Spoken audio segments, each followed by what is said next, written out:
Fala pessoal, espero que estejam todos bem.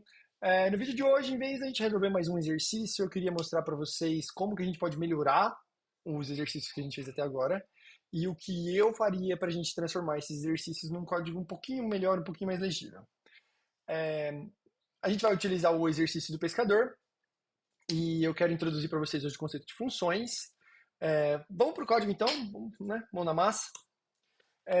Recentemente a gente fez esse exercício do pescador em que o objetivo era a gente calcular o rendimento do quanto o pescador ia ganhar na semana, certo? Então a gente tinha que ir lá calcular o quanto ele vendia por dia, depois subtrair da multa dele que ele ia pagar por dia também, se ele tivesse pescado mais de 50 quilos. E o que eu quero mostrar para vocês hoje é como que eu vou evoluir esse exercício, certo? Então, primeiro vamos tentar entender o que esse exercício está fazendo. Como eu falei para vocês, ele calcula aí, né, o rendimento de um pescador primeiro por calcular o total do dia, depois ele vem conferindo se o pescador vai pagar alguma multa ou não, certo? Mas assim, o que eu queria que ficasse claro para vocês é que a gente tem nesse laço de repetição várias coisas jogadas assim que vão dificultar a leitura desse código para quem não faz ideia do que isso está fazendo. Certo? Então, quando você está pensando em escrever código, você tem que pensar que você raramente vai trabalhar sozinho. Então, sempre vai ter alguém que vai ter que ler seu trabalho, entender o seu trabalho e, pior, corrigir problemas que aconteçam no código que você desenvolveu. Então, é muito importante a gente tentar deixar o código mais semântico possível, semântico no sentido de que o código expresse o que ele quer fazer, certo? Então, é muito importante que a gente tenha aí uma separação clara de responsabilidades em que cada bloquinho de código tem apenas uma responsabilidade e execute aquela responsabilidade, certo? Voltando a esse código, eu consigo enxergar que a gente deixou as coisas um pouco misturadas, no sentido de que você pode ver que o total do dia está sendo calculado misturado com a multa, certo? Então, assim, para quem vier ler esse código que não tiver ideia do que esse programa faz, vai ser muito difícil encontrar o lugar onde calcula a multa ou o lugar onde calcula o total vendido do dia, porque ele teria que ler o código todo para encontrar aí onde isso está acontecendo, certo? Então, isso aqui num programa pequeno pode parecer trivial, mas quando a gente tiver um programa que está separado entre dezenas de arquivos com milhares de linhas de código, é muito importante tentar facilitar isso o máximo possível, certo? Então, o que eu vou mostrar para vocês é um outro jeito de escrever esse programa, em que a gente separe cada responsabilidade dentro de um pequeno bloquinho de código executável que a gente vai chamar de função, e quando a gente precisar daquele código executado, a gente chama aquela função. Então vamos lá. A primeira coisa que a gente pode fazer para que a gente tenha aí um bloquinho e eu mostre para vocês um pedaço de como fazer isso, para a gente declarar uma função, a gente vai primeiro usar a palavra-chave chamada def, certo? E aqui, o que que a gente vai fazer? A gente vai, deixa eu só desabilitar isso aqui, a gente vai colocar o nome da função que a gente quer, então é muito importante que o nome seja bastante descritivo do que a função faz. Nesse caso aqui, eu vou colocar calcula total dia, certo? Para ela calcular o total dia, ela precisa receber o quê?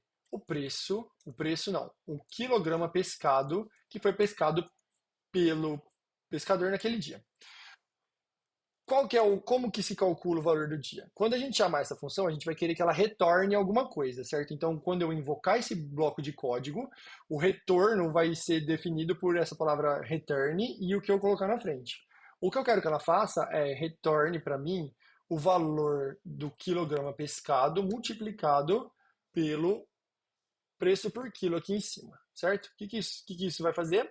Isso vai retornar para mim exatamente o quanto valeu de pescado do pescador naquele dia. O que que eu vou fazer aqui então? Em vez de eu fazer isso aqui, eu posso chamar isso aqui de calcular. Aqui era para ser calcular total dia, é sempre importante deixá-la com verbo, tá? Então, calcular total do dia e aqui eu passo o quilograma pescado, certo?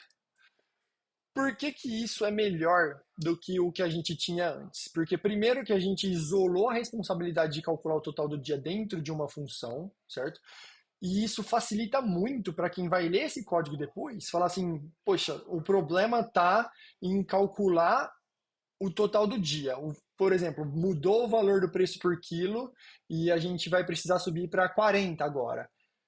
Cara, muito simples, né? Se quem está lendo esse código aqui vai encontrar essa função que chama calcular total dia, vai achar ela aqui em cima e falar assim, poxa, para mudar o preço por quilo aqui, eu faço 40 e o programa continua funcionando, certo? Então é por isso que é importante a gente tentar isolar as responsabilidades do nosso código, utilizar funções que façam uma única coisa. Então, por exemplo, essa função aqui seria ruim se ela calculasse o total do dia e o total da multa. Não é bom ter duas responsabilidades. É extremamente importante que a gente defina apenas uma responsabilidade. E se eu quiser, eu posso ter uma outra função. Eu uso de novo a palavra-chave def, eu coloco calcular multa. Aí aqui eu posso passar também o quilograma pescado. E aí aqui a multa ela vai pegar o quilograma pescado, subtrair do limite que é 50, pegar o excedente, multiplicar pelo valor da multa, certo? Então, eu faria a mesma coisa que fiz para outra. É, dessa forma, eu isolo o meu código em pequenos bloquinhos, certo? Para eu não ficar reescrevendo função com vocês, eu deixei um refactor pronto aqui. E aqui eu quero mostrar para vocês a diferença de como eu poderia resolver esse exercício utilizando funções. Você vê que o código passou a fazer um monte de operações juntas, a invocar funções que façam essas operações. Por que que isso é importante? Porque fica mais fácil de ler, fica mais fácil de encontrar o que você precisa. Então, se por um acaso agora a multa foi reajustada, eu já sei que aqui eu estou calculando a multa diária, eu vou achar essa função que calcula a multa diária. Se a multa agora for 6 quilos, eu venho aqui, ponho R$ 6 por quilo e tudo sai funcionando, certo? É muito mais simples de encontrar as coisas, é muito mais fácil de dar manutenção, que é grande parte do que a gente faz quando a gente trabalha com desenvolvimento, é manter as coisas rodando, certo? Então, o código ele foi de performar operações em um único bloco a chamar trechos de código que são responsáveis por performar essas operações. Então, ele pega um quilograma pescado. Aqui eu fiz até uma funçãozinha tonta para a gente poder colocar o dia da semana. Então, se eu expandir ela aqui, ela estava colapsada, ela simplesmente olha o número do dia e vai retornando para mim. Domingo é o dia 0, segunda é o dia 1, etc, etc, até ela informar ali um dia inválido. Vou colapsar só para ela não ficar aberta atrapalhando a gente. E o que ela faz então é ela tem um total do dia, uma multa do dia, e esses totais são calculados chamando funções que serão responsáveis por dar esse valor para a gente. Então o código vai de fazer operações a chamar funções que realizem essas operações. Como eu disse para vocês, é importante para manutenção, é importante para ficar mais fácil, para o código ficar mais legível. Então, para quem não tiver contato com o nosso código, isso aqui vai ser muito mais fácil de entender do que isso aqui. Porque ele vai entender que ele está calculando o total da semana, e ele calcula o valor total diário, depois ele calcula a multa diária. Aí eu poderia até separar isso aqui em uma outra função para calcular o valor total. E aí aqui eu imprimo só o total da multa de semana e o rendimento, certo? Então, era isso que eu queria mostrar para vocês. Eu espero que vocês tenham entendido a ideia do por trás da gente definir funções. É muito, muito, muito, muito utilizado. É importantíssimo que para vocês seja aí um desenvolvedor sênior, um dia você tenha essa visão de você ser capaz de isolar seu código em trechos de códigos que executem uma única responsabilidade. E eu espero que vocês gostem. Se vocês tiverem alguma dúvida, pode deixar no comentário. Se você gostou, peço que você curta, compartilhe, que me ajuda muito. E era isso que eu tinha para hoje. Eu agradeço a atenção de vocês e nos vemos no próximo vídeo. Tchau, tchau.